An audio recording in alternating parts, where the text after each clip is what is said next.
Hello everyone.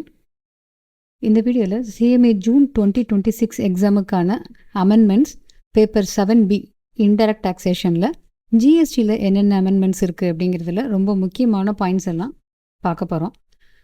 நம்ம institute வெப்சைட்டில் supplementary அப்படின்னு ரிலீஸ் பண்ணியிருப்பாங்க. இதை பற்றி ஏற்கனவே நம்ம சேனலில் வீடியோஸுமே போட்டிருப்போம். ஒவ்வொரு எக்ஸாமுக்குமே என்னென்ன சேஞ்சஸ் இருக்குது, முக்கியமாக டாக்ஸேஷன் பேப்பரில் டைரக்ட் டேக்ஸ் இன்டைரக்ட் டேக்ஸில் என்னென்ன அமெண்ட்மெண்ட்ஸ் இருக்குது அப்படிங்கிறத இன்ஸ்டியூட்டுடைய சப்ளிமெண்ட்ரியை பேஸ் பண்ணி நம்ம சேனலில் வீடியோ போடுவோம். ஆல்ரெடி டைரக்ட் டேக்ஸுக்கு அமெண்ட்மெண்ட்ஸ் பற்றி வீடியோ நம்ம சேனலில் போட்டாச்சு. இப்போ இன்டைரக்ட் டேக்ஸுக்கான அமெண்ட்மெண்ட்ஸ் இன்ஸ்டியூட் சப்ளிமெண்ட்ரியை வச்சு அதில் முக்கியமான அமெண்ட்மெண்ட்ஸ் என்னென்ன அப்படிங்கிறத நம்ம பார்க்கலாம். நம்ம சேனலுக்கு இதான் ஃபஸ்ட் டைம் வந்திருக்கீங்க அப்படின்னா மறக்காமல் சப்ஸ்கிரைப் பண்ணிக்கோங்க, நோட்டிஃபிகேஷனை எனேபிள் பண்ணி வச்சுக்கோங்க.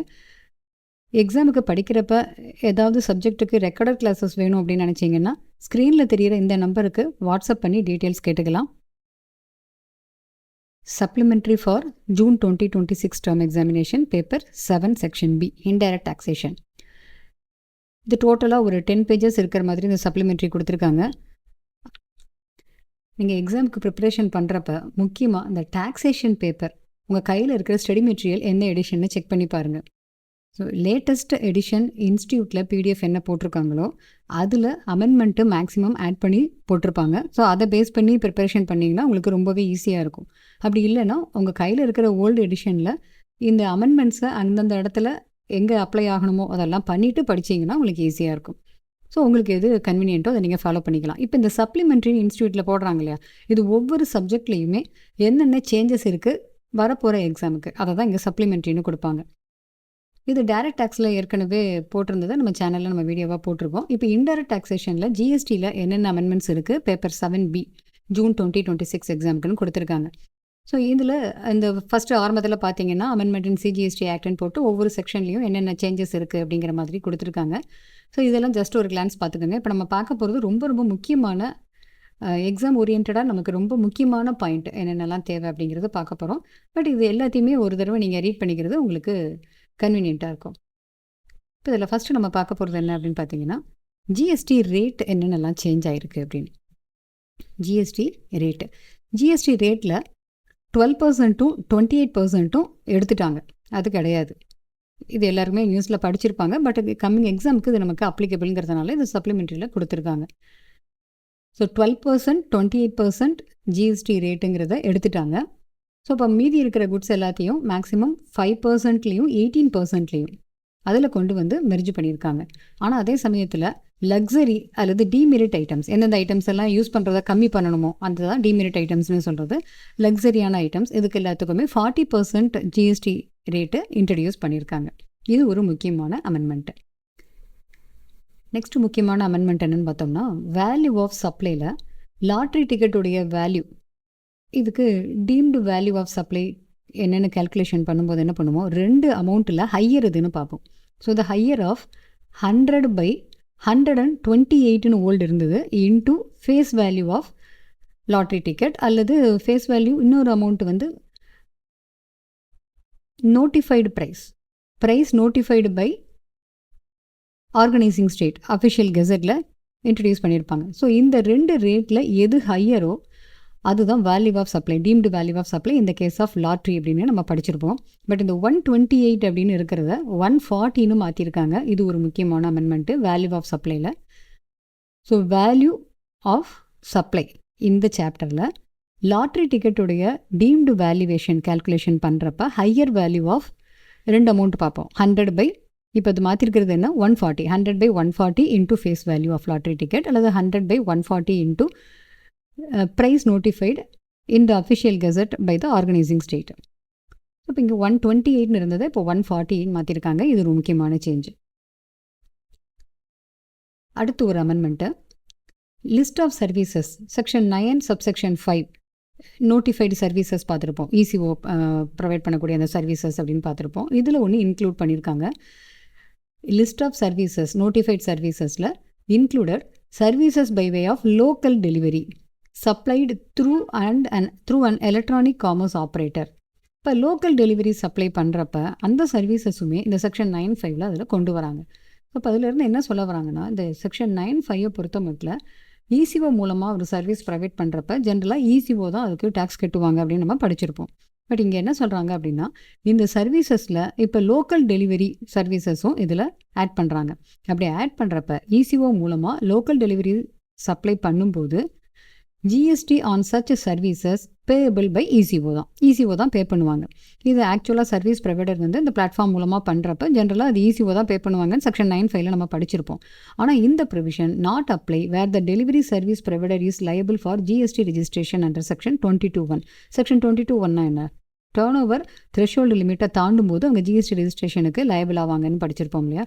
அந்த மாதிரி டேர்ன் ஓவர் த்ரெஷோல்டு லிமிட்டை தாண்டி அவங்க ஜிஎஸ்டி ரெஜிஸ்ட்ரேஷன் பண்ண வேண்டி இருக்கிறப்ப அவங்களே தான் ஜிஎஸ்டி கட்டுவாங்க, அவங்களுக்கு இசிஓ கட்ட மாட்டாங்க அப்படிங்கிற பாயிண்ட் தான் அதில் சொல்கிறாங்க. ஸோ லிஸ்ட் ஆஃப் சர்வீசஸில் அமெண்ட்மெண்ட் பண்ணியிருக்காங்க. லோக்கல் டெலிவரி சர்வீசஸ் அதுவும் அதில் இன்க்ளூட் பண்ணியிருக்காங்க. Local delivery services through and ECO. So அங்கேயுமே ஜிஎஸ்டி ஆன் சச் சர்வீசஸ்ங்கிறது இசிஓ தான் பே பண்ணுவாங்க லோக்கல் டெலிவரி சப்ளைக்கும். பட் ஒருவேளை அந்த லோக்கல் டெலிவரி சர்வீஸ் ப்ரொவைட் பண்ணுறவங்களுடைய த்ரெஷோல்டு டேர்ன் ஓவர் இன்க்ரீசஸ், அது இன்க்ரீஸ் ஆகி லயபிள் டு கெட் ரெஜிஸ்ட்ரேஷன் அந்த செக்ஷன் 22 வர்றப்ப அவங்களே தான் ஜிஎஸ்டி பே பண்ணணும். ஸோ இந்த லோக்கல் டெலிவரி சப்ளை அப்படின்னா என்ன, ஒன்றும் இல்லை, ரொம்ப சிம்பிளான எக்ஸாம்பிள் தான். இப்போ ஸ்விக்கி, இன்ஸ்டாமார்ட் அந்த மாதிரிலாம் நம்ம ஆர்டர் போடுறோம், அங்கே ஒரு டெலிவரி பர்சன் வந்து நமக்கு சர்வீஸ் ப்ரொவைட் பண்ணுறாங்க, டெலிவரி பண்ணுறாங்க. அது லோக்கல் டெலிவரி சப்ளை அப்படின்னு சொல்கிறோம். லோக்கல் டெலிவரி சர்வீசஸ் சப்ளை பண்ணுறாங்க. ஸோ அவர் இசிஓ மூலமாக தான் அவங்க ஆப்ரேட் ஆகிறாங்க. ஸோ இந்த இசிஓங்கிறது ஸ்விக்கியாக இருக்கலாம், இன்ஸ்டாமார்ட்டாக இருக்கலாம், ஜியோ மார்ட்டாக இருக்கலாம், அந்த மாதிரி. பட் அவங்க இந்த லோக்கல் டெலிவரி பர்சன் இங்கே ஜிஎஸ்டி கட்டணுமா அப்படின்னா அவங்க கட்ட வேண்டியதில்லை, இசிஓ தான் இங்கே ஜிஎஸ்டி பே பண்ணணும். பட் அந்த பர்சனுடைய டேர்ன் ஓவர், அவங்க ப்ரொவைட் பண்ணுற சர்வீசஸில் அவங்களுடைய அமௌண்ட்டு, தட் இஸ் அவங்க ப்ரொவைட் பண்ணுற சர்வீசஸ்க்காக அவங்க ரிசீவ் பண்ணுற amount exceeding 20 lakhs service provide பண்ணுறாங்களா, அப்போ 20 lakhs அவங்க தாண்டுறப்ப ஜிஎஸ்டி ரெஜிஸ்ட்ரேஷன் அவங்களுக்கு தேவைப்படும் செக்ஷன் 22 படி. அந்த சிச்சுவேஷனில் அந்த டெலிவரி பர்சனே ஜிஎஸ்டி கட்ட வேண்டியது இருக்கும், அங்கே இசிஓ கட்ட மாட்டார். பட் ஜென்ரலாக அவங்களுக்கு லைபிள் டு ஜிஎஸ்டி ரெஜிஸ்ட்ரேஷன் இல்லை அப்படின்னா இசிஓ தான் ஜிஎஸ்டி பே பண்ணுவாங்க. அந்த பாயிண்ட்டு தான் அதில் நம்ம பார்த்தோம். அடுத்து ஒரு முக்கியமான நோட்டிஃபிகேஷன், ஃபைனான்ஷியல் 24-25 இருந்து எந்த ஒரு ஜிஎஸ்டி ரெஜிஸ்டர்டு பர்சனுடைய annual turnover, that is aggregate turnover, ஒரு ஃபைனான்ஷியல் இயரில் 2 crores இருக்குது அப்படின்னா, அப் டு 2 crores வரைக்கும் தான் இருக்குது அப்படின்னா அவங்க ஆனுவல் ரிட்டர்ன் ஃபைல் பண்ண வேண்டாம்னு எக்ஸம்ஷன் கொடுக்குறாங்க. இது ஃபைனான்ஷியல் 24-25 இருந்து இது அப்ளை ஆகுது.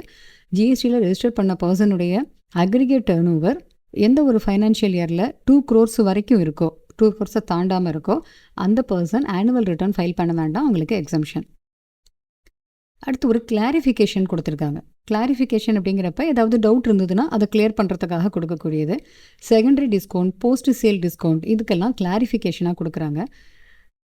ரிசிபியன்ஸ் need not reverse ITC when suppliers issue financial or commercial credit note. இப்போ கிரெடிட் நோட் அப்படிங்கிறது ஜிஎஸ்டிக்காக கொடுக்குற கிரெடிட் நோட் வேறு. But financial credit note, commercial credit note அப்படின்னா அவங்க பேமெண்ட் பண்ணுற அமௌண்ட்டில் குறைச்சிட்டு அவங்க கம்மியாக பே பண்ணால் போதும் அப்படின்னு கொடுக்குற மாதிரி, கிட்டத்தட்ட அது கேஷ் டிஸ்கவுண்ட்னு சொல்லுவோம்ல, அந்த மாதிரி பேமெண்ட் சமயத்தில் மட்டும் அவங்களுக்கு கம்மி பண்ணுறது தான் இந்த financial or commercial credit note. So அதனால் ஃபைனான்ஷியல் அல்லது commercial credit note supplier issue பண்ணுறப்ப ரிசிபியன்ட் ஐடிசியை ரிவர்ஸ் பண்ண வேண்டிய அவசியம் கிடையாது. ஏன்னா அந்த கமர்ஷியல் கிரெடிட் நோட் அல்லது ஃபைனான்ஷியல் கிரெடிட் நோட்டுங்கிறது ஒரிஜினல் டாக்ஸபிள் வேல்யூ, இன்வாய்ஸில் அவங்க போட்ட ஒரிஜினல் டாக்ஸபிள் வேல்யூவையோ அல்லது டாக்ஸ் லயபிலிட்டி ஆஃப் சப்ளையரையோ அது குறைக்க போகிறது இல்லை. அப்படிங்கிறதுனால ஐடிசியை ரிவர்ஸ் பண்ண வேண்டாம் ரிசிபியன்ஸ். இந்த ஒரு பாயிண்ட்டு. அடுத்தது ஜென்ரலாக இந்த போஸ்ட் சேல் டிஸ்கவுண்ட்னு கொடுப்பாங்கல்ல, ஒரு மேனுஃபேக்சரர் டீலருக்கு கொடுக்குறப்ப போஸ்ட் சேல் டிஸ்கவுண்ட் அப்படின்னு கொடுப்பாங்க. ஸோ ஒரு மேனுஃபேக்சரர் டீலருக்கு போஸ்ட் சேல் டிஸ்கவுண்ட் கொடுக்குறாரு அப்படிங்கிறப்ப அது லிங்க்டு டு ஸ்பெசிஃபிக் அக்ரிமெண்ட்டா அப்படிங்கிற பாயிண்ட்டை முதல்ல நம்ம பார்க்கணும். மேனுஃபேக்சரர் டீலருக்கு ஒரு 2 லட்சம் மதிப்புள்ள பொருளை அனுப்புகிறாரு. பட் அதுக்கு ஒரு ஸ்பெசிஃபிக் அக்ரிமெண்ட்டு போட்டு இந்த டிஸ்கவுண்டட் ப்ரைஸஸில் இதை கஸ்டமர்ஸ்க்கு சேல் பண்ணணும் அப்படிங்கிற ஒரு அக்ரிமெண்ட்டை அவங்க ஆல்ரெடி போட்டிருந்தாங்கன்னா, manufacturer directs a dealer to sell at discount prices to the end customers under a prior agreement. அப்படி இருந்ததுன்னா இந்த டிஸ்கவுண்ட், ஸோ இது 2 லட்சத்துக்கு பொருள் கொடுத்ததுக்கு பின்னாடி ஒரு 20,000 மேனுஃபேக்சரர் டீலருக்கு போஸ்ட் சேல் டிஸ்கவுண்ட் கொடுக்குறாரு அப்படின்னா அந்த டிஸ்கவுண்ட்டு கன்சிடரேஷனாக இங்கே நம்ம கன்சிடர் பண்ணுவோம். ஸோ கன்சிடரேஷனுங்கிறப்ப அது ஜிஎஸ்டிக்குள்ளே வந்துடும். பட் இதே கேஸு இந்த மாதிரி ஸ்பெசிஃபிக் அக்ரிமெண்ட் எதுவுமே இல்லாமல் இருக்கிறப்ப such post sale discount given by manufacturer to dealer not considered as consideration. So இப்போ கன்சிடரேஷன் இல்லைங்கிறப்ப அது சப்ளை கிடையாது. நாட் கன்சிடரேஷன் ஃபார் சப்ளை, அதனால் ஜிஎஸ்டியும் அதில் வராது.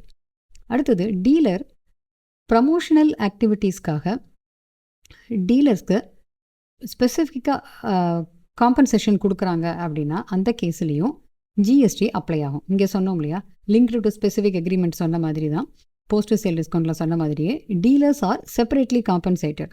மேனுஃபேக்சரர் டீலருக்கு தனியாக காம்பன்சேஷன் மாதிரி கொடுக்குறாங்க, ஆட் பண்ணுறதுக்கு, இது கோ பிராண்டிங் அந்த மாதிரி ப்ரமோஷனலுக்காக கொடுக்குறப்ப, ப்ரமோஷனல் ஆக்டிவிட்டீஸ்க்காக செப்பரேட் காம்பன்சேஷன் டீலர்ஸ்க்கு கொடுக்குறப்ப அந்த பார்ட்டு டீலர்ஸை பொறுத்த மட்டும் கன்சிடரேஷன் எடுத்துக்க வேண்டியதாக இருக்கும். ஸோ அங்கே GST would apply on such services. So அவங்க தனியாக சர்வீஸ் ப்ரொவைட் பண்ணுற மாதிரி அதுக்கு கன்சிடரேஷனாக அதை எடுத்துக்கிறது. ஸோ இதெல்லாம் கிளாரிட்டிக்காக இந்த கிளாரிஃபிகேஷன் அப்படிங்கிறது கொடுத்துருக்காங்க. நெக்ஸ்ட்டு முக்கியமான ஒரு அமெண்ட்மெண்ட்டு எக்ஸம்ஷன். எக்ஸம்ஷன் கேட்டகரியில் சர்வீசஸ் எக்ஸம் ஃப்ரம் டேக்ஸில் ஒரு சேஞ்சஸ் இருக்குது. Services by way of transportation of goods by road and by inland waterways exempted அப்படிங்கிறது நமக்கு எல்லாருக்குமே தெரிஞ்சது தான். பட் இதில் ஏற்கனவே என்ன படிச்சிருப்போம், services by way of transportation of road except the services of GTA and courier agency அப்படின்னு படிச்சிருப்போம். அண்ட் தென் இன்லேண்ட் வாட்டர்வேஸ்னு பார்த்துருப்போம். பட் இதில் என்ன சொல்கிறாங்க அப்படின்னா, இதில் அடிஷ்னல் என்ன ஆட் பண்ணியிருக்காங்கன்னா, nothing in this entry shall apply to local delivery services. Local delivery services இசிஓவே ப்ரொவைட் பண்ணாலோ அல்லது இசிஓ மூலமாக ப்ரொவைட் பண்ணாலோ அந்த லோக்கல் டெலிவரி சர்வீசஸ் எதுக்கும் இந்த எக்ஸம்ஷன் கிடைக்காது அப்படிங்கிற பாயிண்ட்டு தான் இங்கே சொல்கிறாங்க. குட்ஸ் டிரான்ஸ்போர்ட் ஏஜென்சி ஜிடிஏனா என்ன, சர்வீஸ் ப்ரொவைட் பண்ணுறப்ப transportation of goods by road பண்ணுறாங்க. அதோடு அவங்க முக்கியமாக என்ன பண்ணணும், கன்சைன்மெண்ட் நோட்டு இஷ்யூ பண்ணணும். But does not include. அப்போ இந்த ஜிடிஏல இந்த இசிஓ நாட் இன்க்ளூடட் அப்படின்னு சொல்கிறாங்க. Not include and ECO. எந்த ECO, by whom services of local delivery are through whom the services of local delivery are provided. அந்த ஜிடிஏல இந்த இசிஓ வரமாட்டாங்க. இந்த இசிஓ மூலமாகவோ அல்லது இசிஓவே ஒரு லோக்கல் டெலிவரி சர்வீசஸ் ப்ரொவைட் பண்ணாங்கன்னா அந்த ஜிடிஏ கேட்டகரிக்குள்ளே இந்த இசிஓ இன்க்ளூட் ஆக மாட்டாங்க. ஸோ இப்போ சுருக்கமாக அதுலேருந்து நம்ம புரிஞ்சுக்க வேண்டியது என்னென்னா, local delivery service provided by an ECO or through an ECO, இந்த எதுக்குமே எக்ஸம்ஷன் அப்ளை ஆகாது. ஒரு ECO local delivery services provide பண்ணுறப்ப ஜென்ரலாக கன்சைன்மெண்ட் நோட்டு இஷ்யூ பண்ணாமல் அவங்க சர்வீஸ் ப்ரொவைட் பண்ணுறாங்கன்னு வச்சுக்கலாம். அப்படி இருக்கிறப்ப ஜிடிஏனா கண்டிப்பாக அவங்க கன்சைன்மெண்ட் நோட்டு இஷ்யூ பண்ணியிருக்கணும். அப்போ இந்த ECO local delivery services provide பண்ணுறப்ப நாங்கள் கன்சைன்மெண்ட் நோட்டு இஷ்யூ பண்ணல, ஸோ நாங்கள் ஜிடிஏ கிடையாது, எங்களுக்கு இந்த எக்ஸம்ஷன் கிடைக்கணும் அப்படின்னா அவங்க கேட்க முடியாதுங்கிறது தான் இங்கே தெளிவாக சொல்லியிருக்காங்க. Local delivery services provided by or through an ECO, அதுக்கு இந்த எக்ஸம்ஷன் கிடைக்காது.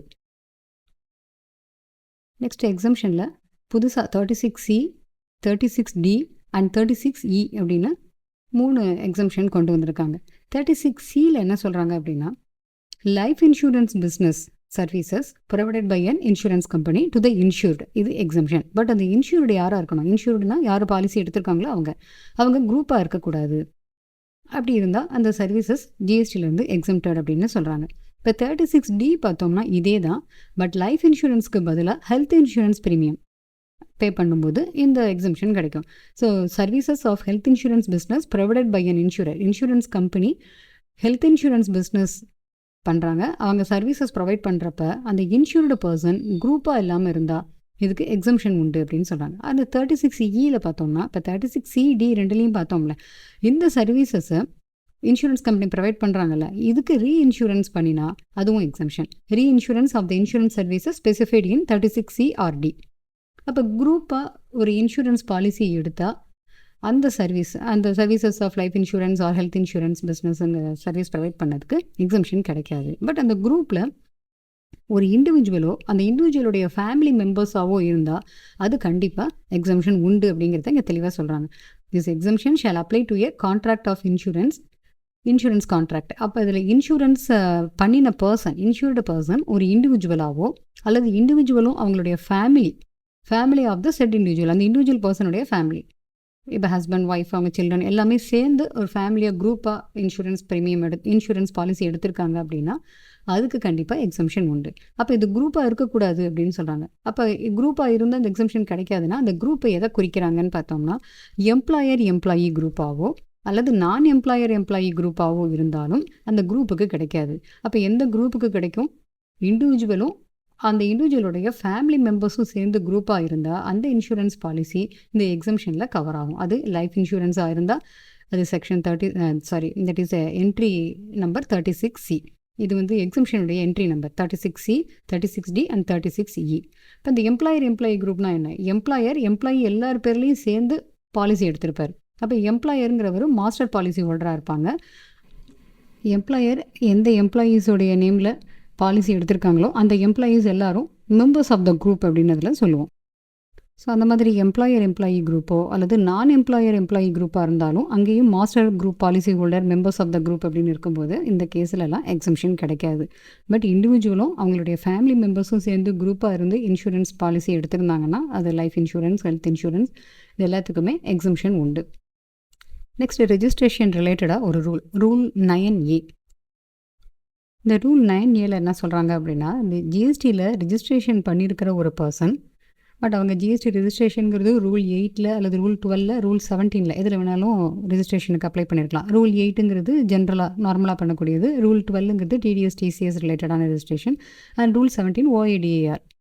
ஸோ இவங்க அப்ளை பண்ணும்போது அவங்களுடைய ரிஸ்க் பேராமீட்டர்ஸ் இதெல்லாம் பேஸ் பண்ணி upon identification on the common portal based on data analysis and risk parameters, இது ரொம்ப லோ ரிஸ்க் கேசஸ் தான் அப்படின்னு அவங்க டிசைட் பண்ணினாங்கன்னா ரிஜிஸ்ட்ரேஷன் ஆட்டோமேட்டிக்காக அவங்களுக்கு கிடச்சிரும்.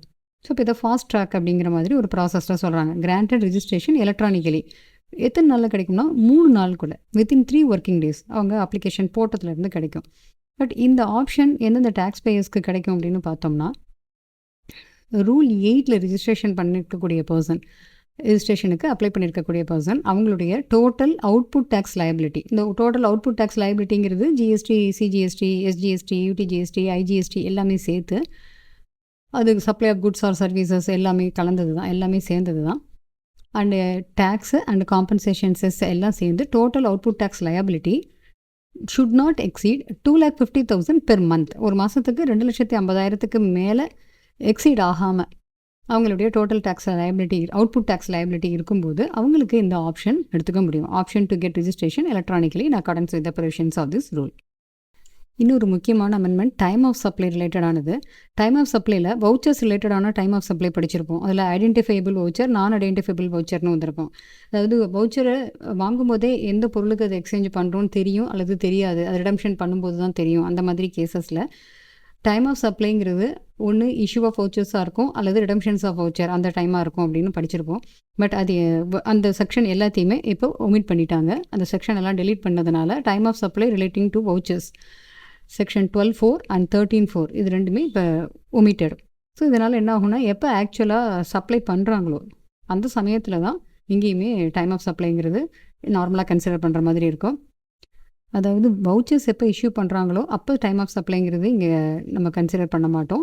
ஆக்சுவலாக எப்போ சர்வீசஸோ குட்ஸோ சப்ளை பண்ணுறாங்களோ அதை பேஸ் பண்ணி தான் இங்கே டைம் ஆஃப் சப்ளை கண்டுபிடிக்கணும். ஸோ இது ஒரு முக்கியமான அமெண்ட்மெண்ட்டு டைம் ஆஃப் சப்ளை ரிலேட்டடாக. ஸோ இன்ஸ்டியூட்டில் ரிலீஸ் பண்ணியிருக்கிற IDT supplementary, that is IDT GST amendments ரிலேட்டடானதில் ரொம்ப முக்கியமான பாயிண்ட்ஸ் எல்லாம் இப்போ நம்ம பார்த்துருக்கோம். ஸோ இந்த சப்ளிமெண்ட்ரி ஒரு தடவை நீங்கள் ரீட் பண்ணிங்கன்னா அதில் இருக்கிற எல்லா பாயிண்ட்ஸுமே நீங்கள் எக்ஸாம் ஓரியன்டாக ஃபுல்லாக ப்ரொவிஷன்ஸை நீங்கள் தெரிஞ்சுக்க முடியும். மோஸ்ட் இம்பார்ட்டன்ட் அமெண்ட்மெண்ட்ஸ் என்னங்கிறது நம்ம இப்போ வீடியோவில் பார்த்துருக்கோம். இந்த வீடியோ உங்கள் எக்ஸாம் ப்ரிப்பரேஷனுக்கு கண்டிப்பாக யூஸ்ஃபுல்லாக இருக்கும்.